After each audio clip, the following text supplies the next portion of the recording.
আলিয়ার কি পরিমাণ জনপ্রিয়তা তা না দেখলে সহজে বুঝতেই পারবেন না। সম্প্রতি কাপুর পরিবারে বিয়ের আয়োজন ছিল। রণবীরের ভাই আদর জৈন ঘর বাঁধলেন আলেখা আদবানির সঙ্গে। বিয়ের পর্ব মিটতেই রাস্তায় সাধারণ বেশভূষায় দেখা গেছে তাদের। এতে রণবীর আলিয়াকে দেখে ঘিরে ধরেন ফটো সাংবাদিকরা। সোমবার সন্ধ্যায় ছবি শিকারীদের সঙ্গে এমন পরিস্থিতির মুখোমুখি হয়েছিলেন আলিয়া ভাট রণবীর কাপুর দম্পতি। সামাজিক যোগাযোগ মাধ্যমে তাদের ভাগ করে নেওয়া ঝলক বলছে, ওই অনুষ্ঠানে অভিনেত্রীর বাহু ধরে টানাটানি করছিলেন একাধিক নারী অনুরাগী। হঠাৎ এমন পরিস্থিতি হওয়ায় বিমূঢ় অভিনেত্রী কি করা উচিত বুঝে উঠতে না পেরে হতভম্ব হয়ে দাঁড়িয়েছিলেন কিছুক্ষণ। আলিয়া মনে মনে হয়তো বলছিলেন, রক্ষা করো রণবীর। ধুলো ময়লা ও ক্ষতিকর ধূলিকণা থেকে নিমিষেই মুক্তি দেয় চৌধুরী এয়ার পিউরিফায়ার।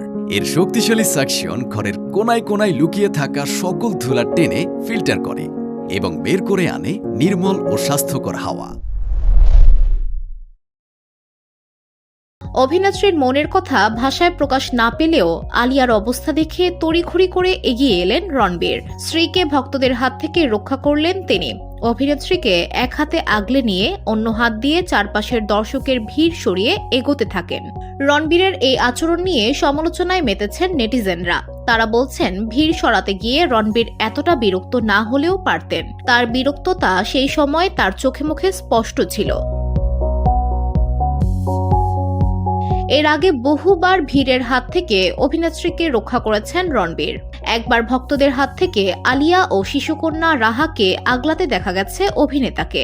বিমানবন্দর বা প্রকাশ্য রাস্তাঘাট সব জায়গায় আলিয়ার ত্রাণা তিনি। কখনো জোর হাতে ছবিয়ালদের প্রত্যাখ্যান করেছেন, আবার কখনো বিরক্তি চেপে রাখতে পারেননি। এদিকে অভিনেতা পরিবার সম্পর্কে যথেষ্ট যত্নশীল, এই আচরণই তার প্রমাণ। VOD Bangla news desk.